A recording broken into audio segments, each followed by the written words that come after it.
Vocês já devem ter ouvido a música Reunião de Bacana ou Samba do Malandro, de Ari do Cavaco, interpretada por Bezerra da Silva. Segue um trecho para refrescar a memória. Se gritar, pega ladrão, não fica um, meu irmão.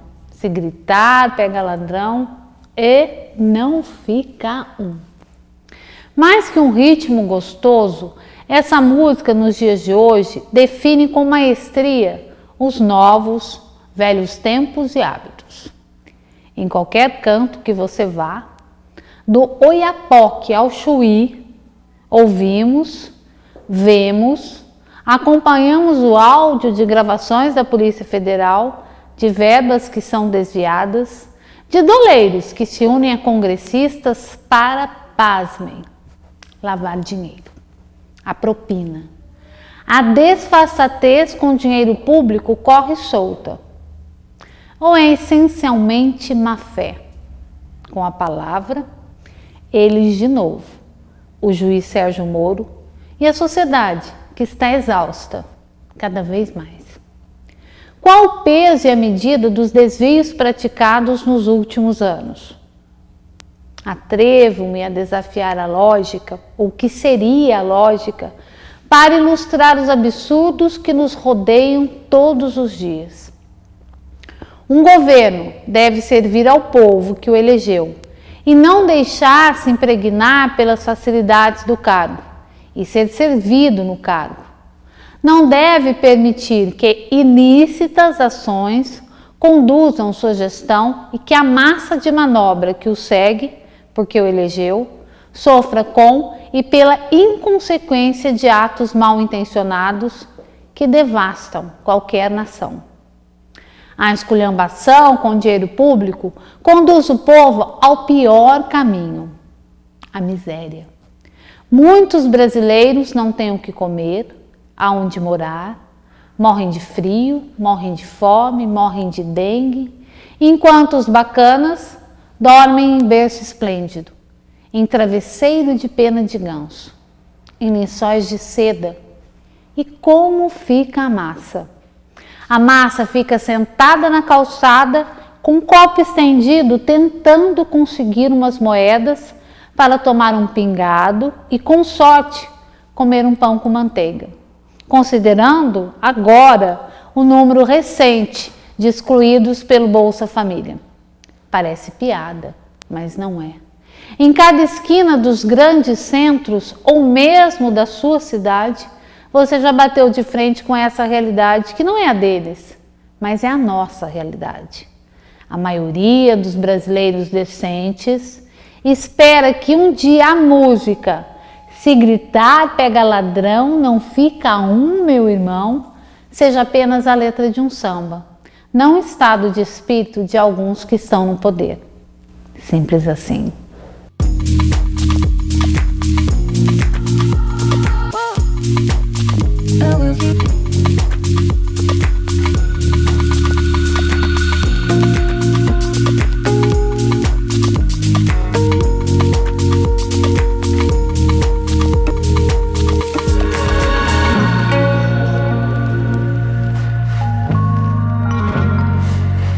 Rolando um papo mais uma vez aqui no Hotel Golf Clube dos 500, na cidade de Guaratinguetá.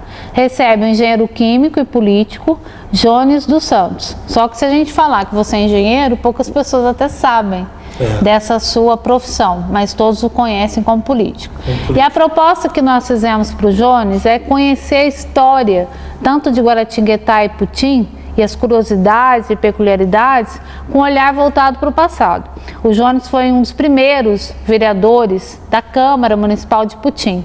Foi a primeira Câmara, você compôs a primeira Câmara do município da cidade de Putim. Jones, muito obrigada pela presença, prazer recebê-lo aqui. Prazer é meu, eu que agradeço a oportunidade de estar com você e estar com a população que vai ouvir essa nossa entrevista. Você dizia que eu fui o primeiro vereador da Câmara do Putim, não. Eu fui o primeiro vereador do Putim quando o Putim pertencia a Guaratinguetá. Ah, sim, não tinha virado cidade, virado município. Cidade. Então, emancipado. Emancipado. Então eu fui vereador do bairro por Guaratinguetá. Então eu fui vereador de Guaratinguetá, né, Guaratinguetá. E na época eu tive uma das maiores votações da história, a terceira maior votação, depois do Silvio Neto e do Nini, foi a minha votação. Eu saí do Putin com 800 votos e tive mais 500 ou 600 votos em Guaratinguetá. Foi uma surpresa a eleição. Então ali, como eu fui o primeiro vereador, começou o interesse pela juventude, pelos outros políticos, pelo Putin. O Putin começou a receber lideranças como deputado. Geraldo Alckmin era muito presente no Putin, era deputado estadual, tinha sido eleito deputado estadual na época, e nós levamos o Putin a distrito. Então, inclusive o Putin até hoje não tem divisa eleitoral, é municipal. Você não sabe o que é Putin e o que é Guaratinguetá. Até hoje as duas câmaras não votaram. Obedece à lei do distrito. E uma lei maior suplanta uma lei menor. Então o que aconteceu? Veio a Assembleia Nacional Constituinte e deu o direito de que o município que tivesse um distrito e que o distrito fosse distrito há mais de 3 anos, podia pedir emancipação para município. E tinha o presidente da Comissão de Assuntos Municipais da Assembleia Legislativa de São Paulo, que era o deputado Edinho Araújo. Não sei se é apiou do governo agora, ou se é ministro do governo. O PMDB fisiológico, de barganha, de balcão de bodega, né? Então, o Putin fez um movimento muito grande para ser município e conseguiu na votação, quase por unanimidade, emancipar de Guará. Quando você se elegeu pelo PMDB? Pelo PMDB. Era praticamente PMDB e PDS, não havia outros partidos, né? O Paulo Almada disputou a eleição em Guaratinguetá pelo PT e teve uma votação acanhada, porque nem existia outros partidos. Não tinha essa... era o sucedâneo da Arena e do MDB. Então, nós começamos esse trabalho de levar as coisas para o Putin. Mas era muito difícil, porque o prefeito de Guará, na época, Walter de Oliveira Mello, e como os outros prefeitos, não tinha interesse de investir no Putin, porque o Putin pertencia mais a Aparecida do que a Guaratinguetá. O povo do Putin votava mais em Aparecida do que Guará. Eu que fiz um trabalho de arregimentação, de transferências de título, levei para o Putin cartório eleitoral, zona eleitoral, levei segundo grau, denominei as ruas do Putin e levei pronto-socorro e comecei um trabalho, mas era difícil tirar as coisas da prefeitura, porque o prefeito dizia assim: eu vou investir no Putin e um dia o Putin será município, para quê? Então isso até criou um grande atrito entre eu e o prefeito Walter Mello, que politicamente nós atritava, mas eu sou estudioso da doutrina espírita, sou discípulo dele, e nós do Centro Espírita, na reunião espírita, éramos grandes amigos e continuamos grandes amigos até hoje. A gente vai até falar dessa relação de vocês, que o Mello e grande parte da população de Guaratinguetá e mesmo da região conhece, até pela forma simples como ele lidava e tratava determinados assuntos, e o poder nunca fez com que ele se modificasse. Ele não se modificou pelo poder, porque a gente percebe e observa com muita frequência a síndrome do pequeno poder. Pessoas que quando assumem um cargo, elas se modificam em função do cargo, sem saber ou até sem ter o conhecimento necessário que aquilo era efêmero. Mas antes de entrar especificamente nesse assunto, eu queria falar um pouquinho dessa emancipação política do Putin. Ela se deu com esses passos que foram tomados por você? Na verdade, esse trabalho seu começou a transformar que a ideia de que o Putin fosse município começasse aí. Começasse aí, para que o Putin fosse aí, o município. Houve um grande movimento, quando eu fui eleito vereador, como primeiro vereador, e eu fiz um discurso lá no Putin dizendo que nós seríamos município, que o Putin seria município um dia, que nós lutássemos juntos. Mas as dificuldades encontradas eram muito grandes. Você vê, Putin tem um prefeito hoje e 11 vereadores. Eu era um vereador do Putin que fazia as vezes dos 11 vereadores do prefeito. Quer dizer, ficava muito pesado para mim. Então as dificuldades eram muito grandes. E acho que o Putin iniciou a emancipação, processo administrativo, muito mal. Porque iniciou com o ex-prefeito Hélio Nogueira. Hélio Nogueira, que todos nós conhecemos, já está na pátria espiritual, mas governou o Putin como se fosse a casa dele. Não teve sucesso administrativo e de uma irresponsabilidade administrativa muito grande. Não tem quem diga qual o melhor prefeito que o Putin teve. O Putin até agora foi massacrado. Eu destaco que o João Cascão foi o melhor prefeito que o Putin teve. Nas duas administrações que o João fez, foi a melhor. Ele asfaltou o Putin Guará por dentro, que permitiu. Aquilo era um sonho meu, fazer aquele asfalto. E que o Putin, emancipado, foi um grande prejuízo para Guaratinguetá. Se esse asfalto tivesse feito, porque o Putin tem mais campo para industrialização do que Guaratinguetá, mais campo. Então veio o João Cascão e deu uma alavanca, alavancou o Putin. A administração dele foi extraordinariamente boa, que é um homem independente financeiramente.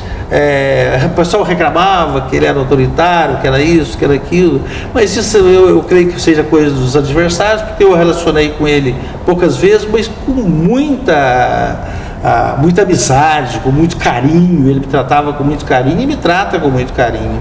Depois veio a administração Gilberto do Carmo, para esquecer. Uma administração para esquecer.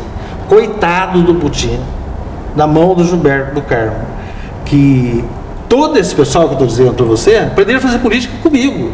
Entendi. Foram o cabo eleitoral meu, ajudaram, com exceção do João Cascão, trabalharam para mim. Está lá o João Areis hoje, e aquele grupinho é do meu grupo. Então ver o Gilberto do Carmo foi um desastre, que ninguém esperava que o Gilberto fosse se comportar na prefeitura da forma que se comportou.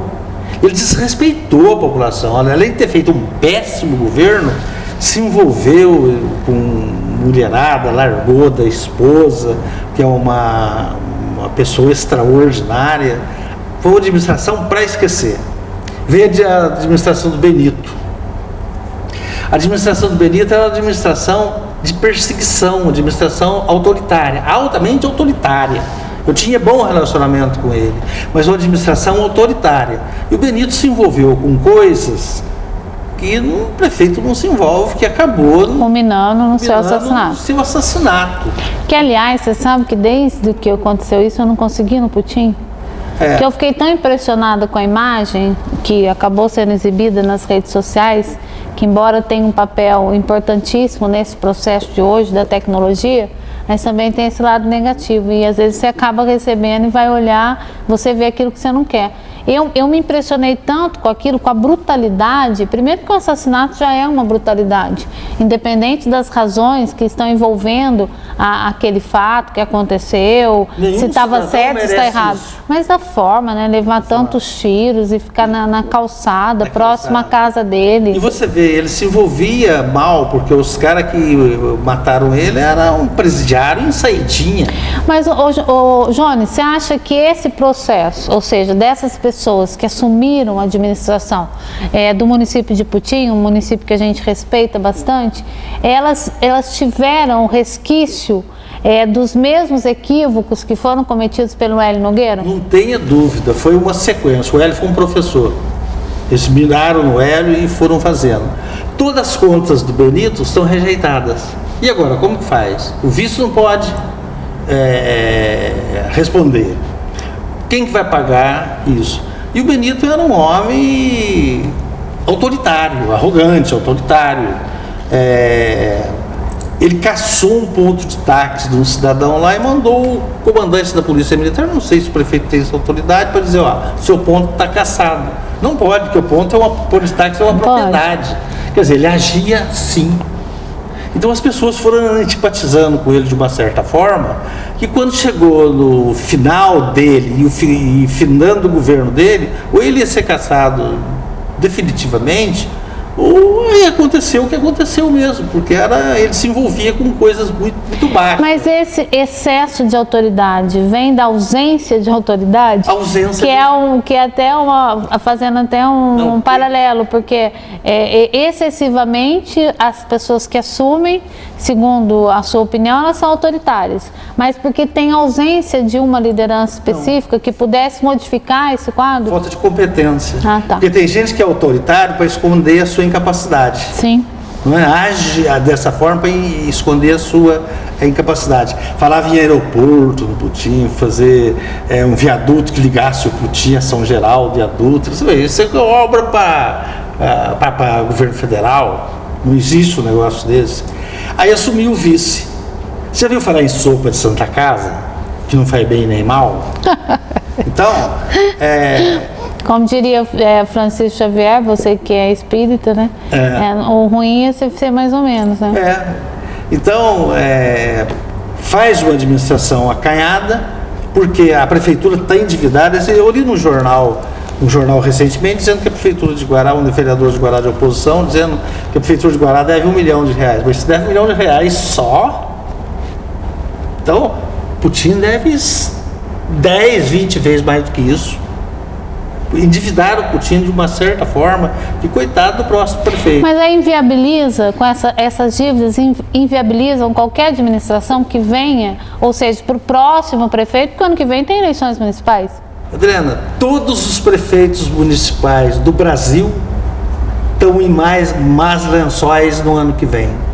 Porque você veja, fundo de participação do município não é repassado. Nossa.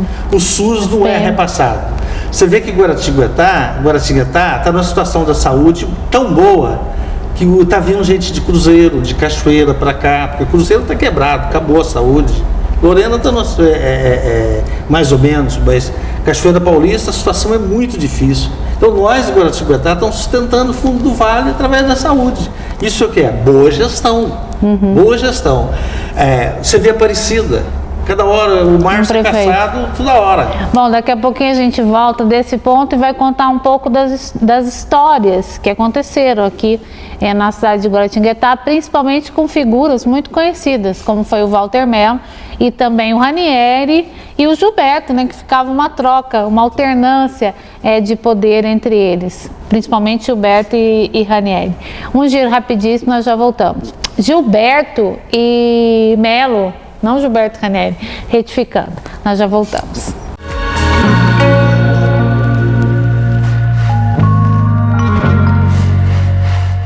Você que gosta de móveis de qualidade e tem bom gosto, venha conhecer a New Móveis e Colchões. Tudo de primeira linha, em madeiras maciça e também móveis feitos sob medida, planejados. Parcelamos tudo em até 10 vezes sem juros no cartão ou no cheque. Compras à vista, 20% de desconto. Venha conferir nossas ofertas. New Móveis Colchões, móveis planejados e sob medida, com muito mais qualidade. Avenida Padroeira do Brasil 304 em Aparecida, próximo ao Fórum. Telefone 3311-2246. Há 25 anos, a Odonto Company investe na mais alta tecnologia em tratamentos odontológicos, sendo hoje referência nacional em implantes, próteses e ortodontia. Por isso, venha conhecer a Odonto Company e sorria para a sua nova vida.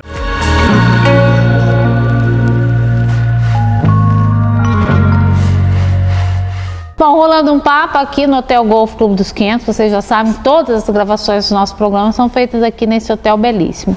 O entrevistado de hoje é o Jones dos Santos, que é engenheiro químico, é político, mas é muito mais conhecido como político. Teve essa participação efetiva na emancipação política da cidade de Potim, que na época era um bairro aqui da cidade de Guaratinguetá. Aliás, se a gente for estudar especificamente essas emancipações, elas fizeram muito mal para o país, porque o que se gasta com as cidades que são emancipadas e não tem a mínima infraestrutura ou a estrutura necessária para se estabelecer como município, porque muito do que aconteceu foi uma decisão muito mais política do que uma decisão técnica. Mas a culpa é dos prefeitos de Guará, que não investiram no Putim, não fizeram uma ligação do Putim a Guaratinguetá e criasse no Putim uma área de distrito industrial, porque o Putim tem uma área rica para implantação de empresa. Até hoje o pessoal disse assim, o Putin tem uma penitenciária. Não, o Putin não tem uma penitenciária, que tem em Guaratinguetá. A penitenciária está em Guaratinguetá. Porque até hoje não votou-se uma lei que diz aqui é o distrito, aqui é o município de Guaratinguetá e aqui é o distrito do Putin. Tem que ser votado pelas duas câmaras. E até hoje não votaram. Por quê?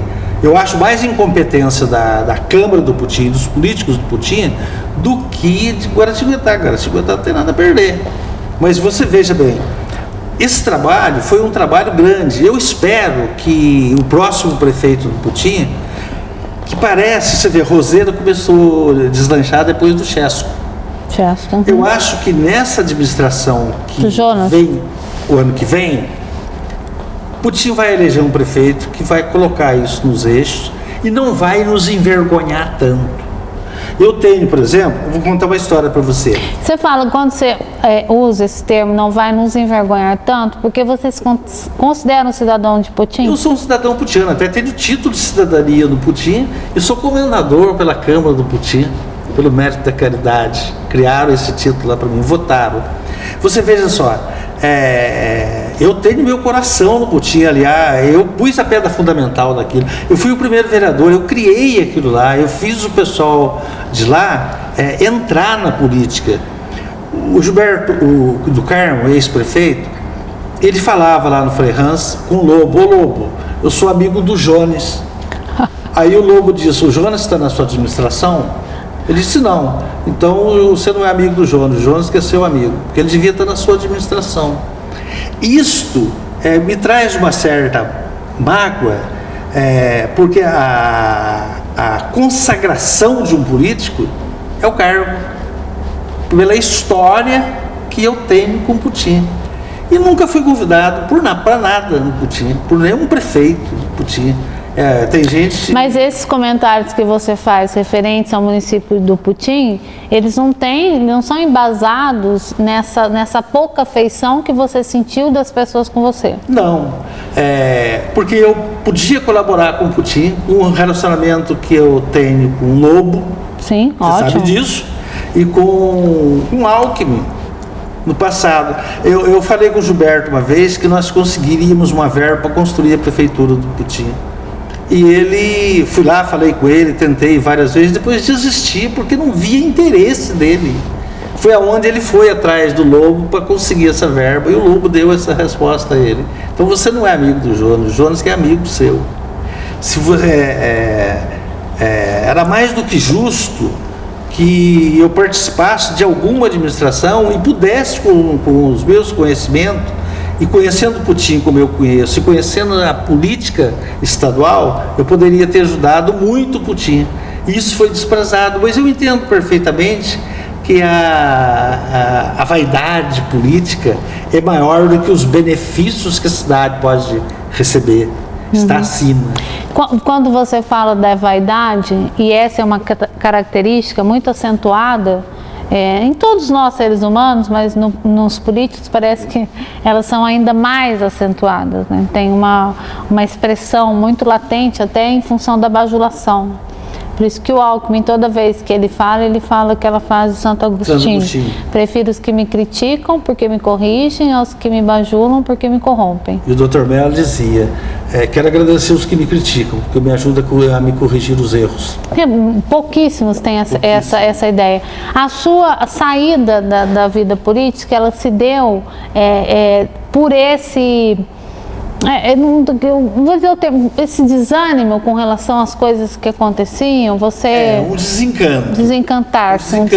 Pelo desenrolar das coisas, como as coisas aconteciam. E eu vejo, por exemplo, hoje, o Brasil numa situação de medo. Sim. De medo. Porque tem gente passando fome.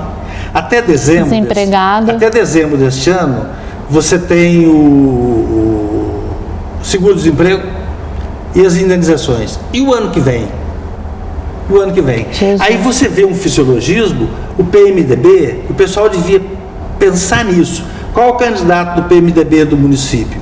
Qual candidato do PSD do município, do PDT? Vamos riscar ele, não vamos votar nesse pessoal que vende o povo no Congresso Nacional. Você vota nele aqui no município e chega lá, ele se vende, ele vira as costas para a população. É um congresso fisiológico. Você vê que o PMDB votou 20 projetos de interesse da população brasileira.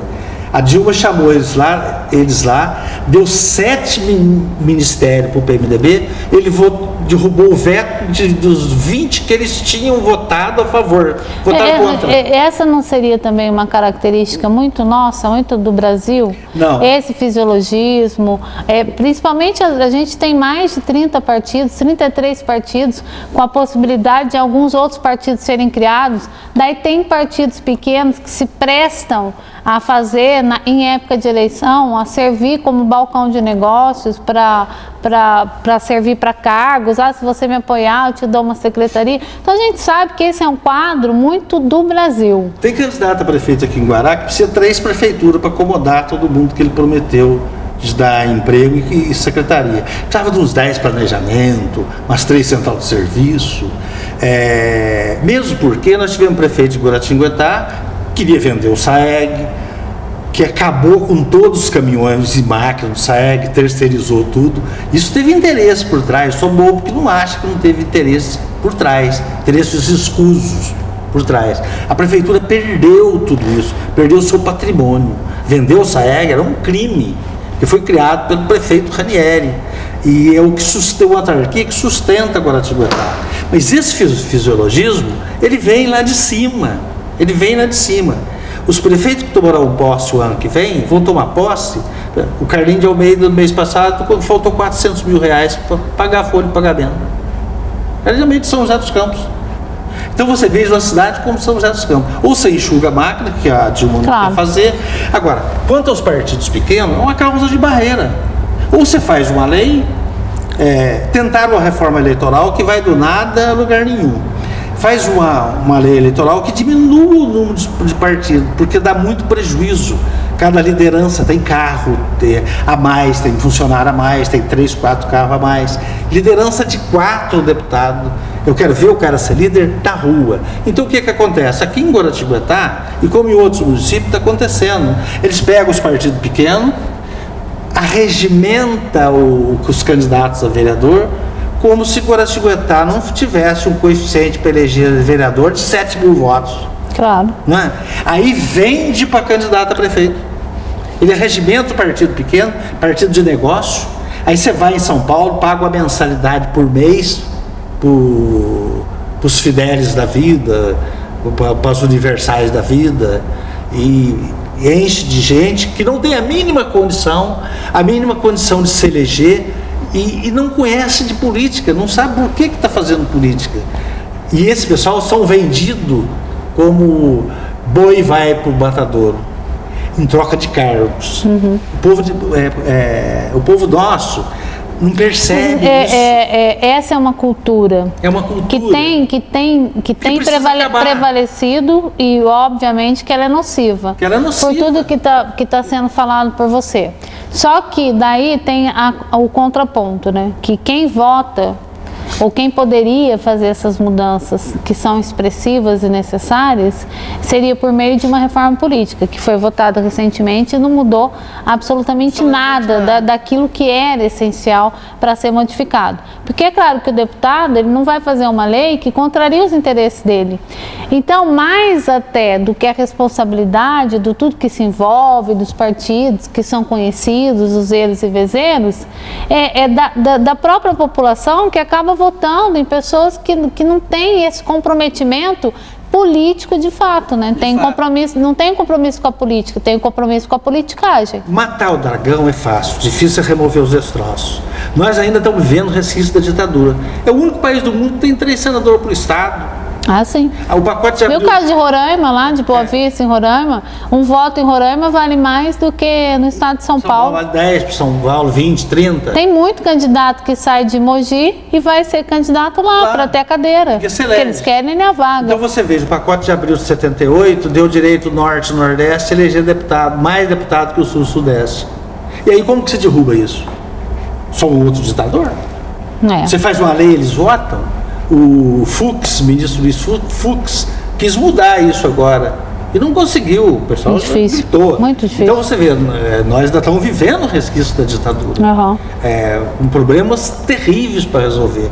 Agora, o câncer do Brasil é o PT. O PT não criou a corrupção, ele institucionalizou a corrupção. Porque você veja o homem pobre, defensor dos trabalhadores, como o Lula. Você viu o Rodavil Hélio Bicudo dizer, uma das maiores fortunas do Brasil. Não é? E ele não era o homem. Quem governa o Brasil hoje? A Dilma ou o Lula? Quem fez a reforma ministerial? Foi o Lula. Os 7 ministros foi ele que indicou, ministros ligados a ele. Por que o Mercadante não pode ficar sem cargo? É um homem que até o PT acha incompetente, tira um ministro da saúde extraordinário e nomeia o Mercadante de novo. Mas aí eu penso também que a responsabilidade dos partidos de oposição, ela é latente nesse processo. Porque quando elas se intimidaram que o Lula tinha 80% de popularidade, eles se apequenaram.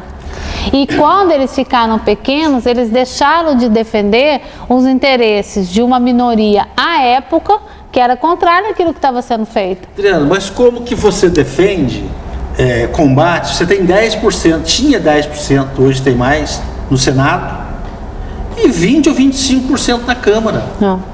Você não tem como fazer oposição. Não tem a maioria. Aquela governabilidade, a falada governabilidade. Está uma comissão parlamentar de inquérito, como foi a do Mensalão, o relator é do governo, o presidente é do governo, a oposição não pode fazer nada. Mas se isso tudo fosse falado à época, muitas pessoas iriam ouvir. É isso que eu estou falando. Eles se calaram. Eles optaram por se calar, ao invés de falar para algumas pessoas, as poucas que estivessem ali para ouvir, a situação real do Brasil, todos os malefícios que viriam por conta de tudo isso que está sendo falado aqui. Jones, rapidinho, um giro rapidíssimo no Rolando um Papo de hoje, daqui a pouquinho a gente volta.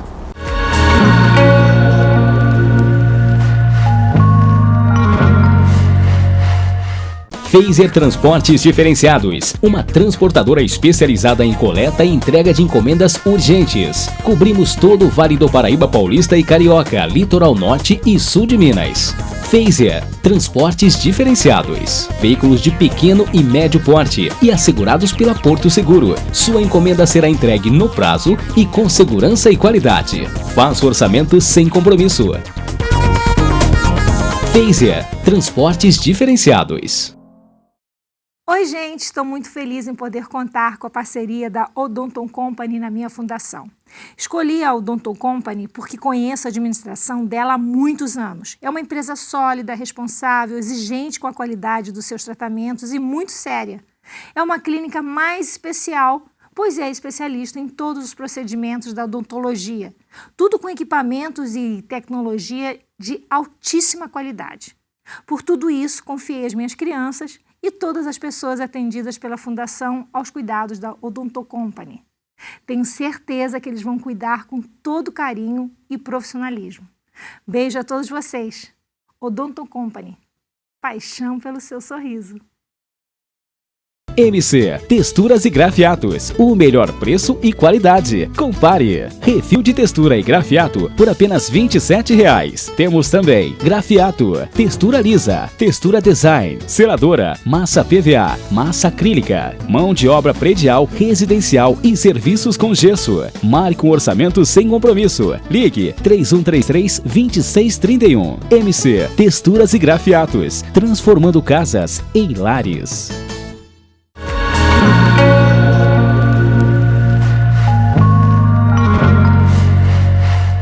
Bom, rolando um papo de hoje aqui no Hotel Golf Clube dos 500, lugar belíssimo que todas as pessoas precisam conhecer, até para sair um pouco desse contexto que a gente está falando, né? Ver um pouco de beleza num país como o nosso que está passando por essa série de dificuldades que não só a gente está falando, as pessoas têm sentido na própria carne. O entrevistado de hoje é o Jones dos Santos, que participou da emancipação política do município de Potim, já deu aí seu parecer a respeito das pessoas, dos ex-prefeitos e de tudo que tem acontecido no Potim. Antes do intervalo, a gente estava falando do papel papel da oposição dentro de todo esse contexto, né? Até da própria possibilidade do Lula ter alcançado o estágio e chegar ao auge, né? Como ele chegou. Daí eu interrompi porque a gente ia para o giro. Mas ele pegou do Fernando Henrique Cardoso uma situação fiscal boa. Foi favorável. Favorável. Nomeou o Palocci, que deu continuação. Foi um aluno aplicado do Malan. E o que aconteceu? O Lula aproveitou disso, ao invés de fazer investimento interno, ele fez investimento em Cuba, na Venezuela, no Equador, em Moçambique. O Lula não pode ver um ditador, você vê? Ele traz o ditador aqui e recebe como secretário de Estado, como o chefe de Estado. O sonho do Lula é ser ditador, o sonho dele. Então o que aconteceu? Ele acabou com o Brasil. Conta-se de que o PMDB teria vários ministros no governo dele. E ele chegou na reunião e falou: não vai ter nenhum, nós vamos comprar tudo, vamos pagar, alugar as bancadas e não vai ter ministro. Então passou o quê? Montou o mensalão. O Lula não tem responsabilidade do mensalão? Ele não sabia? Ele governa até hoje, a Dilma não governa. A Dilma não tem condições de governar. Ela não é o presidente do país, o presidente do país é o Lula. Quem fez a reforma ministerial não foi o Lula? Os ministros, 7 ministros indicados não foram do Lula? O Lula que indicou? Quer dizer, ele foi lá em Brasília indicar, ele não telefonou, não, ele foi lá em Brasília. Quer dizer, ele continua mandando. E o Brasil se acabando. E o Lula hoje, diz o Hélio Bicudo, o jurista Hélio Bicudo, é garoto propaganda do Odebrecht. Ele, como presidente da República, você vê passar na televisão os documentos. O PL manda dizer que vai despachar tal dia, deposita tanto em tal conta, diz aquele moço da cultura, o Vilas, Brama da Silva. Deposita na conta do Brama da Silva. Brama da Silva era o Lula. Então, ele ficou milionário. Agora acabou, ele anda só de jatinho particular. Ele não anda de avião de carreira, jatinho das empreiteiras. E viaja para o mundo inteiro, arrumando obra para o Odebrecht, para as empresas, e ganhando em cima disso. Isso é lucração. Ele foi presidente da República. Por que para ele depor precisa da autorização do Supremo? Agora você veja, o Ministério Público está corrompido, o Supremo está corrompido, o TCU está aí, que levantando a mão. Você pega o jornal de hoje, você vê lá, um foi indicado pelo Renan, o outro foi indicado pelo não sei quem. Então fica difícil, tá podre, tá uma massa podre. Então fica difícil de você tirar. E difícil mais ainda é o povo aguentar até 2018 uma presidente que não manda, que mas não aí governa. Não são as instituições, né? É o processo que faz com que possibilita que determinadas pessoas estejam ocupando aquele cargo, não por mérito, mas por uma questão política. O pessoal endeusa. Eu acho que não é, por exemplo, tem um Sérgio Moro, que é um juiz que tem aí alcançado até em função de tudo que acontece de ruim no país, alguém que desponta com indício, com resquício, se é assim de moralidade, ele vira uma referência positiva. E no meu entendimento, não é pessoal ao Sérgio Moro. Eu acho que isso não deveria ser apenas um bom exemplo, deveria ser um método aplicado por todas as pessoas que resolvem entrar na vida pública. Daí virou exceção. Não tem que aplaudir. Daí, em época de eleição, eu falei isso recentemente com o filho do Covas, que é vereador em São Paulo, tive a oportunidade de entrevistá-lo. Todos os candidatos, eles usam do adjetivo da honestidade, como se todos nós não tivéssemos que ser honestos. Que não fosse uma condição sine qua non da pessoa, né? O Lula agiu com autoritarismo em cima da imprensa nacional. E isso aniquilou a oposição. A oposição não pode falar. Ficou igual na ditadura. Só falava Arena, o MDB não podia falar. O Aires Brito vai para a televisão defender o governo. Aires Brito foi candidato a deputado federal pelo PT de Alagoas e perdeu a eleição. Foi indicado pelo Supremo. O Lewandowski, eu não tenho o menor respeito por ele, porque a forma que ele foi indicado pelo Supremo Tribunal Federal, eu nem vou falar aqui, eu não posso falar aqui. Esse dia dando entrevista dizendo que a crise do Brasil é de 2008, como se ele fosse um deputado do PT. Agora, esse pessoal vai julgar o impeachment da presidente Dilma. O Luiz Fux, que é presidente do Tribunal Superior Eleitoral, está sendo processado no Acre, porque foi advogado do PT no Acre. Como que ele vai se comportar? Eu creio que ele vai se comportar como ministro do Supremo Tribunal Federal. Eu creio. Mas você veja, está tudo podre. O Janot, ele está mais para enganou do que Janot. Ele é um braço do Congresso Nacional. Estão crucificando o Eduardo Cunha. Acredito eu que ele não é santo, mas estão crucificando ele. Por que não fala do Renan, que está condenado já num processo de que a empreiteira pagava a amante dele, a pensão da amante dele, já está condenado. O Collor e o Renan recebia dinheiro da Lava Jato. Por que não fala dos dois? Os canhões do Palácio está virado para o Eduardo Cunha. Por quê? Porque nunca teve um presidente da Câmara que o Planalto não mandasse. Era moleque de recado do Planalto. Aliás, tem um até que está preso, né? João Paulo Cunha, né? O João Paulo, não sei das quantas, está preso. O PT tem 2 tesoureiros presos. Isso não acontece nada. E o Eduardo Cunha não faz o jogo do Planalto. Você veja que o Gilmar Mendes descobriu.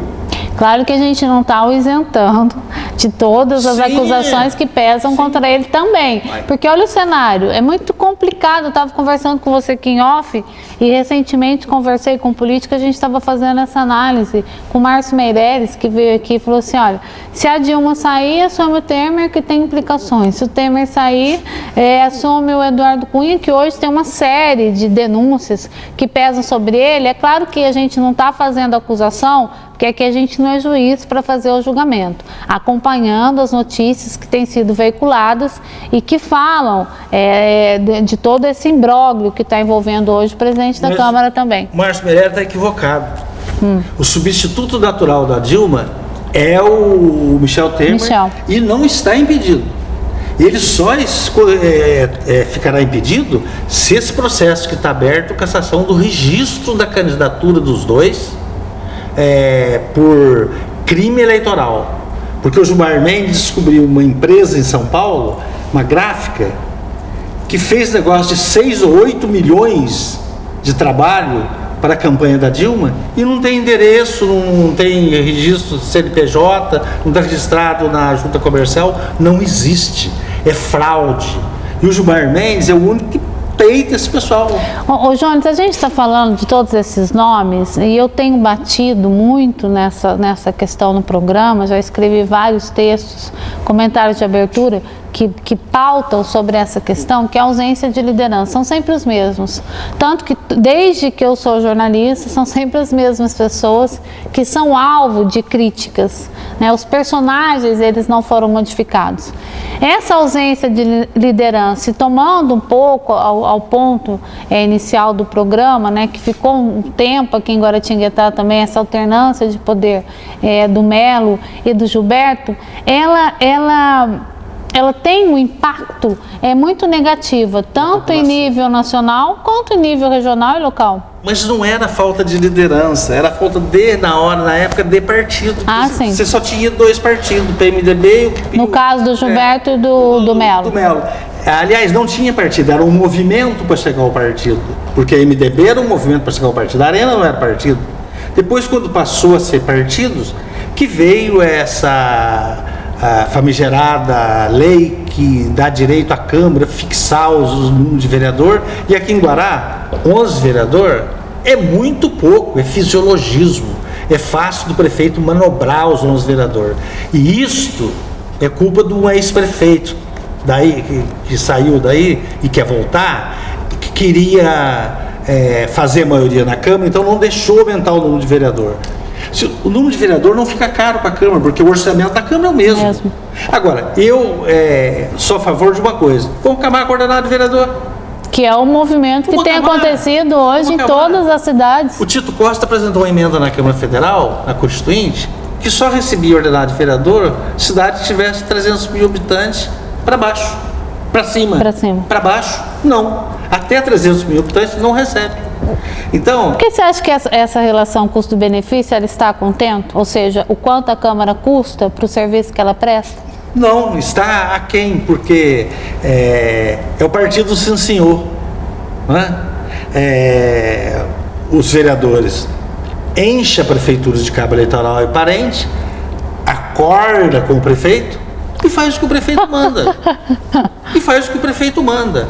E esse é um processo que, se não fizer, não governa.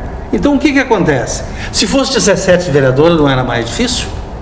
Aí a cidade fica sem representação. Guaratinguetá elege vereador, para eleger o vereador precisa 7.000 votos, um coeficiente de 7.000 votos. Aí o que acontece? Com 11 cadeiras, é impossível você ser candidato a vereador, a não ser aqueles que têm curral eleitoral, né? Tem vereador aqui que tem curral eleitoral, né? Eles mandam e acabou.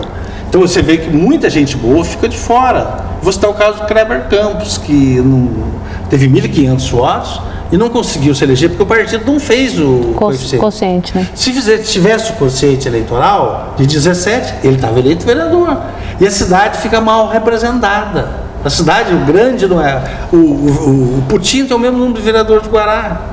Aí vem algumas pessoas que ou são mal informadas ou são mal intencionadas, dizendo assim, mas isso fica caro para a Câmara. Não, a Câmara tem a sua dotação orçamentária que não muda. Seja 17, seja 20, seja 19, o repasse é o mesmo, fixado por lei.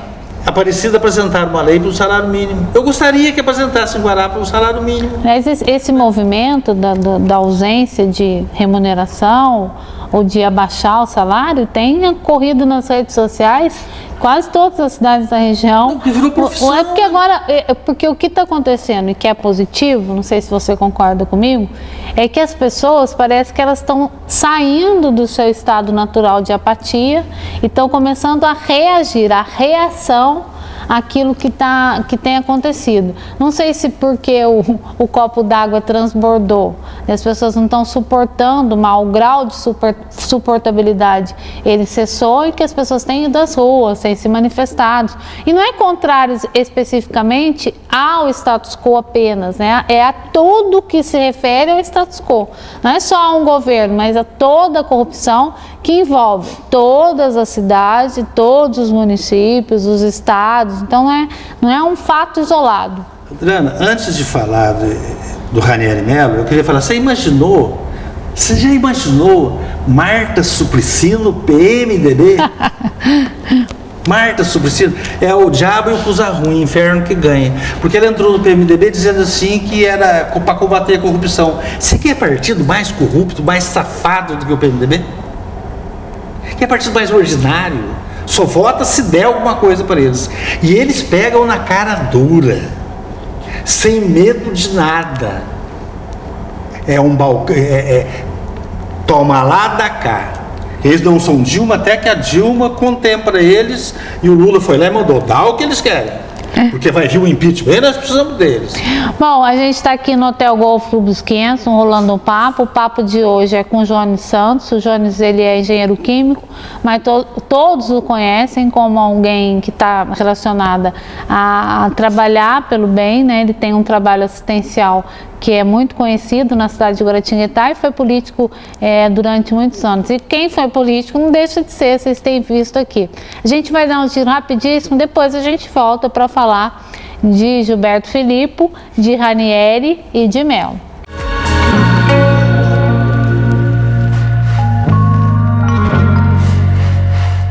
Há 25 anos, a Odonto Company investe na mais alta tecnologia em tratamentos odontológicos, sendo hoje referência nacional em implantes, próteses e ortodontia. Por isso, venha conhecer a Odonto Company e sorria para a sua nova vida. Venha saborear as delícias do restaurante Pizzaria e Pub Mangiari, especializado em culinária italiana. Cartas de cervejas com mais de 80 rótulos diferentes e 30 rótulos de cachaça. Almoço das 11h30 às 2h30 da tarde. Self-service com churrasco. Jantar à la carte das 18h30 às 2 da manhã. Aqui você ganha o bolo de aniversário agendando seu espaço com antecedência. Restaurante Pizzaria e Pub Mangiari, Rua Faustino Moreira, número 14, Vila Molica.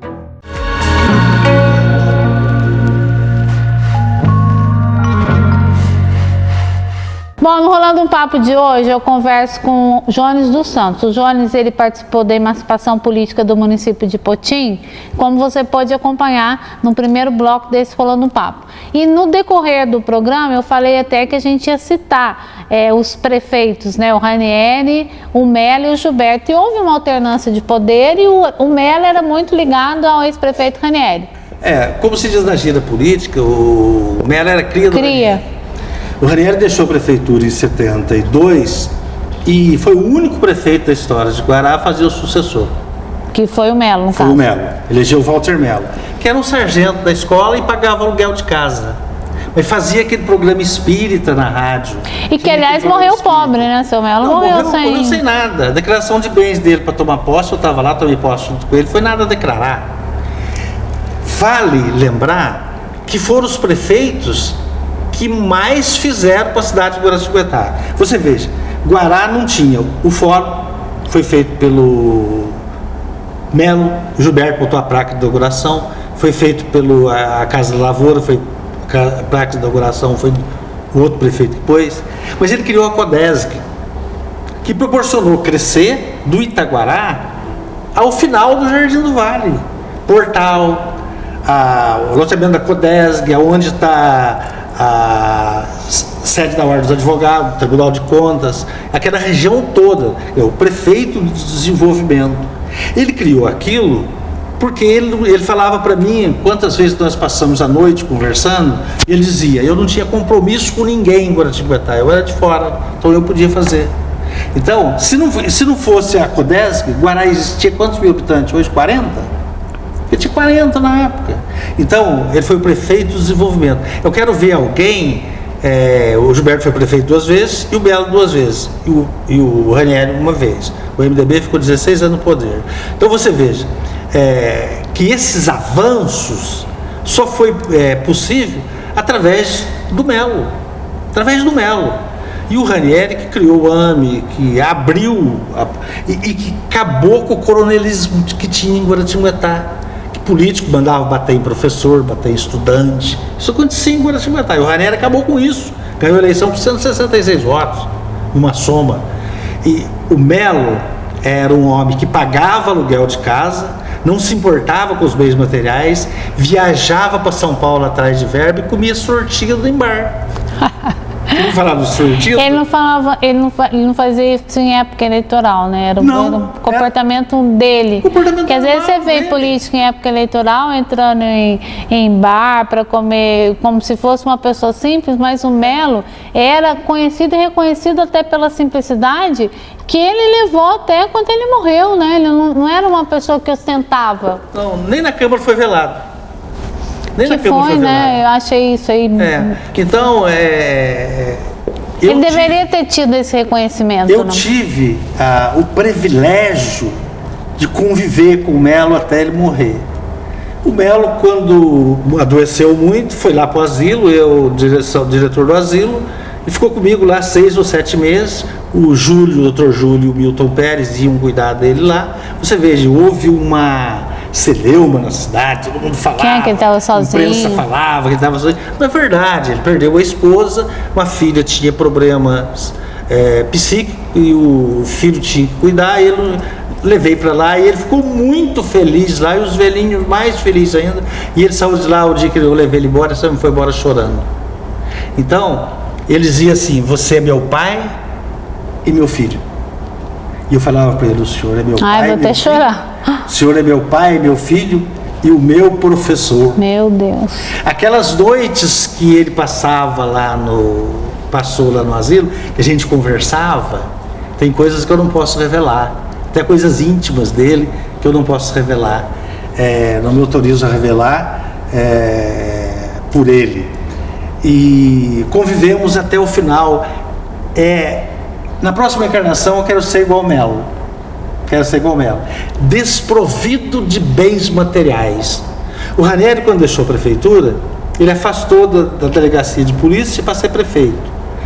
Por ele ser de oposição, ele ficou 6 meses ou 7 sem receber ordenado. Jesus. Aí tiveram que fazer movimento, os amigos, cotizar, compra na casa dele, para poder ele se alimentar, comprar, tratar dos filhos, comer. os amigos que se cotizaram para fazer isso. Agora o Dr. Belo era um homem que tudo servia para ele, ele era um homem humano. Esses dias eu conversava com uma pessoa da cidade e dizia, o Melo foi um grande prefeito. Ele falou, não, ele foi um grande ser humano. O Melo era humano. E nós temos a oportunidade, eu sou um estudioso da doutrina espírita, de conviver até hoje com o Melo. De vez em quando ele nos visita nas nossas reuniões, com as mensagens que nos conforta pela situação que nós estamos vivendo. E era um homem que vivia mais a parte espiritual do que a parte material. Era uma figura que o Guará não vai conhecer mais, não vai ter mais. O Zé Arthur fala com muita propriedade, o Melo era o prefeito de desenvolvimento. Mas porque ele é pobre, ninguém lembra do Melo.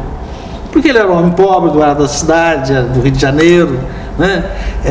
Como dizia o Cali, era um sargentinho. Então ninguém lembra do Melo. O Melo foi depor do exército quando desapropriou a Codesc. E chegou lá, o general falou para ele assim, olha, prefeito, eu conheço você, conheço a sua vida e sei que você é um homem honesto. Ele disse assim, então eu fiz bem de desapropriar a Codesc. Foi desapropriar a Codesc, foi chamado no exército por causa da desapropriação da Codesc, em Pinda. Aí ele disse assim, o senhor no meu lugar faria o quê? Ele falou, faria a mesma coisa. Ele botou os papéis debaixo do braço e saiu, nós saímos andando atrás dele. E o Silvio Neto morreu de medo porque o pessoal, aquela turma de capim gordura dizia assim, não tem cadeira para tudo. O Silvio Neto pensou que era cadeia para tudo. Morrendo de medo. E o Melo não, ele firme. Quer dizer, o pessoal conhecia ele, sabia quem era, um homem limpo, fundou a Gota de Leite, foi diretor da Fraternidade Espírita, né? Dedicou a fraternidade a vida inteira, dedicou o ser humano a vida inteira. E eu aprendi com ele, eu dei banho nele, troquei fralda nele, caminhava com ele, né? Só permitia que eu fizesse isso. Era um dos poucos que fizesse isso. Você sabe que do que você fala dele, eu cheguei a conhecê-lo porque tive uma experiência pessoal, né, na minha vida familiar, que envolveu a figura do espírita Walter Melo. Né? Minha mãe perdeu um filho, ele fez todo o acompanhamento até que a minha mãe aceitasse a perda de um irmão que eu tive, que faleceu quando ele tinha 11 anos de idade. Eu não tinha nem nascido, porque eu sou filha caçula. Mais pessoas que tenham esse sentimento, que não estejam voltadas apenas para o enriquecimento ilícito, mesmo que não é mal a pessoa querer enriquecer-se, desde que seja honestamente, desde que ela trabalhe, suada e ganhe aquilo. Então o Melo ele era um bom exemplo a ser seguido, que infelizmente a gente tem uma carência de pessoas que tenham aí esse perfil. Jones, foi um prazer conversar com você. Primeiro revê-lo, né, que a gente agora só se fala no Facebook. O prazer foi todo meu, eu fiquei feliz de você ter me chamado, porque a gente vai envelhecendo, o pessoal esquece um pouco da gente e esquece da história. Não, que não é muito pode, importante. Não pode ser esquecido. Não pode esquecer da história.